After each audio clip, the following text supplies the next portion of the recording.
So what we have here, we have two different kinds of ribs, all right? Now what kind do you have? The baby backs are the smaller ones. I want my baby back. Baby back. So these are pork ribs, all right? And then Spare this. rib always implies pork. Folks always ask me that. Are there beef spare ribs? No, you have beef short ribs. Spare ribs always. That's right. Baby backs are the short ribs, right? Oh, the short ones. And so this is the full spare rib, which the baby backs come off of, right? Yeah, they kind of just trim them right down here. You end up with that piece right there. And this is where you get your tips and tails. Yeah, so typically these big chunks are less expensive because you have to do some cutting yourself. So you can save a little bit of money, get more meat, and do a little more trimming yourself. Now, which ones do you prefer to use for your recipe? I like these because they're less work, right? and believe it or not, most restaurants, folks like using the baby backs too. Why? It's easier, more portion control. But I'm one of those weird ones that likes this full slab, or what we call this country style. Why? Because of all that meat that's on there. And once you slice down, you end up with this beautiful gristle and fat, and a lot of this stuff would end up in the sauce. And those are the parts you like to play with in that big rib. See, I would just eat them. Exactly. And you're gonna cook with them, which is a great deal. So what we do is we're just going to slice these up. We're going to portion control before we cook everything, okay? So we're going to take these, and I use either scissors or you can use a knife, I guess if you want to, but take them, and I do 3 ribs. Wow. And you cut down like that? Just cut it right down there. See, I just learned something. And what's so funny is, I'm all going, in a professional world, I never would have thought of using the poultry shears to cut. Do your thing. Go do your thing. See, that's because you call these poultry shears. I call them kitchen shears. Oh, see, there you go. There you go. I'm trying to remember what show it was I was watching. When you aren't limited in what you think you can and can't do, or what you should and should not do, you just do it. If you don't know, you can fail. I never would have thought to do that. So you would have just taken a big knife and just sliced it. Exactly. In my world, I would have just taken it right here, and I was like, okay, you just cut it through the muscle. Well, there's a lot of ease to that too. But for folks who aren't proficient with knives, I mean, that's the perfect. I love this. So this one has 1, 2, 3, 4. I'm sorry, I can't. This is Daddy's section right here. So that's all we get for Father's Day is the big piece of chicken. That's right.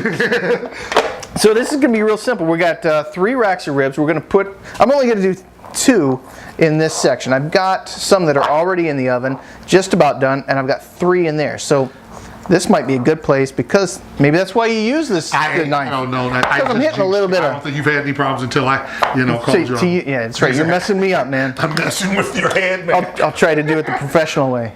See if I can keep my fingers on. There you go. Boom. See, look at that. That's so smooth too. So all you gotta do is just follow the 1, 2, 3. Boom. See, you can get your kids involved and have them practice counting, right? But see, I actually like, the kids, so if the kids can help you, I like them using the scissors. So I'm glad you showed me that. Yeah. And so this one is going to be a little tough. Now, I have always just sliced it up the same way, or just even in half and grilled it, and not cut any of this off. Now, do you cut this off before you grill it? Now, before you cook it? In the restaurant, this pan that we have right here, most home cooks, whatever, what kind of a pan do you call this? Well, there would be like a 9.5 by 11, but okay. See, you've taught me that that's a half sheet. It's or half hotel. pan, half hotel, half hotel pan. Don't worry about it. We'll do another episode talking about what a half hotel pan is, and a quarter, and an eighth, and an eighth, blah blah blah. Go round. A lot of math involved. Okay. Get a pan deep enough to fit your ribs. But in the restaurant, we would actually use a whole pan. Okay. So even with the baby backs, I wouldn't have cut them up. See, but this makes sense in the home situation. In the restaurant, I'm not just cooking enough for a couple of folks. When I'm doing ribs, I'm going to do ribs for you might feed a couple hundred. So we have a full hotel pan, which is that large, and the full slab will actually fit in to do what you're about to show them how to do. Okay. So you cook everything, and I have one of those. I don't have to cut them. It just won't fit in my oven, so I got to cut. That's why I started cutting. There you go. So I'm going to cut this just like I did before with the 3 ribs. 1, 2, 3. Come on, use the scissors. I want to see the scissors on this. I will show you. I can do it with the scissors. I know you can. I'm serious. I'm like, because you've been using the scissors. I never would have thought to do that. Well, see. Now, see, the reason that a lot of folks like this, especially if you go down south, you're not going to see any baby backs. It's not going to happen. Okay. See all this meat that's on there, and there's some great markets, especially in D.C., Florida Avenue Farmers Market, and a few others, Union Meats, where this is the way they're going to sell them. They might have some baby backs, but you order ribs. I mean, you're going to get ribs. This is what you get. Yeah.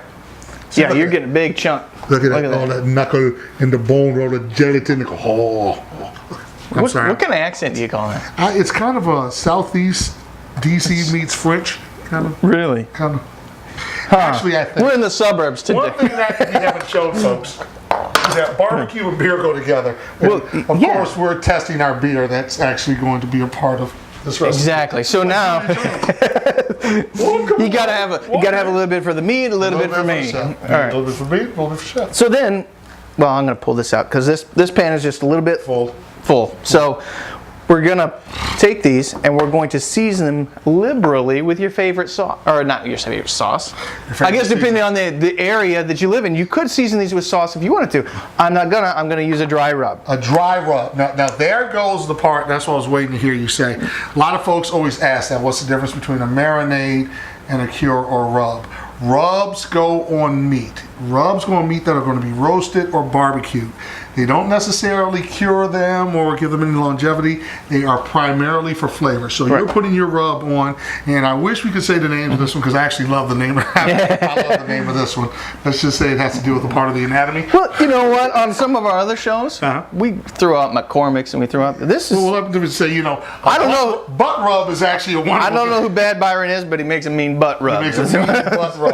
And by butt, we are talking about a pork butt for pork barbecue. And this guy evidently celebrates all things pork. That's right. And this is. I won't go into it, but I use the season on a lot of I just things. want to see you rub your butt. Once again, children will be watching, and yes, we Quickly go downhill. quickly Yeah. down here. So we're gonna. That smells so, Brian, that smells so good. I tell you what, it's so simple. And I've got an allergy in this. one of these days, I'm gonna start making my own dry rub because. That's what those barbecue people always judge themselves. How good your sauce, how good your rub. You have time to grow stuff in a garden. Yeah, I think you have time to put together your own spice rub. I just haven't. Okay. That's why I said one of these days I'm going to do that. Speaking of which, you know what's so, I don't know, what's so special about you doing this episode right now? In Washington, downtown, they have the Battle of the Barbecue going on right now. Is that going on right now? That's right now. They're probably judging while you're butt rubbing and rubbing your butt. They're probably down there judging. We could take this down there. You know?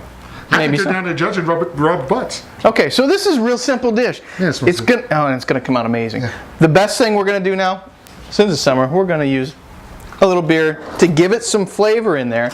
It's gonna add some flavor, and it's also gonna keep the meat moist. I'm dropping stuff everywhere as it's cooking.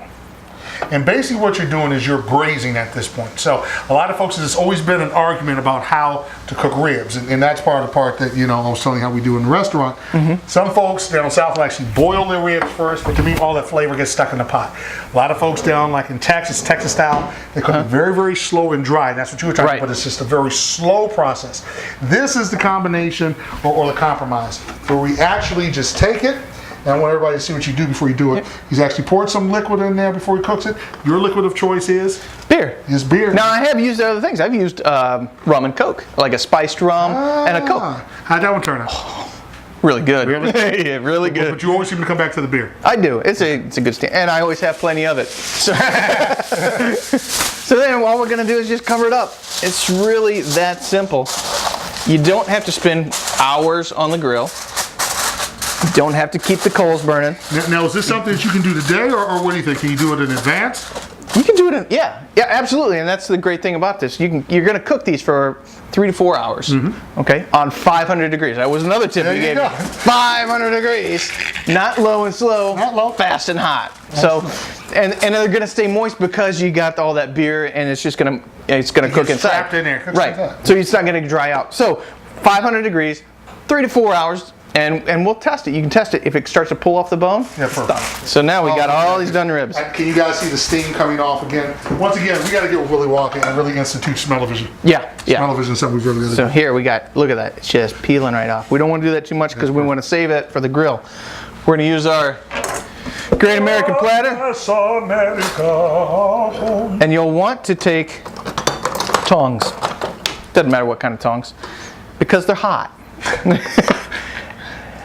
Now, at this point, do you put sauce on yours or no? What do you do? No, I'm just going to let these cool down, and then we're going to finish them up on the grill. And what I do is I take some sauce, just brush it on there just a little bit, and we're gonna heat that, and it'll caramelize. And get a nice There little you go. crust That's on the the outside. word I wanted to hear. Yes, he said You are teaching me caramelization. Caramelization is the burning of the sugars to, give us a kind of a sweet, hard taste.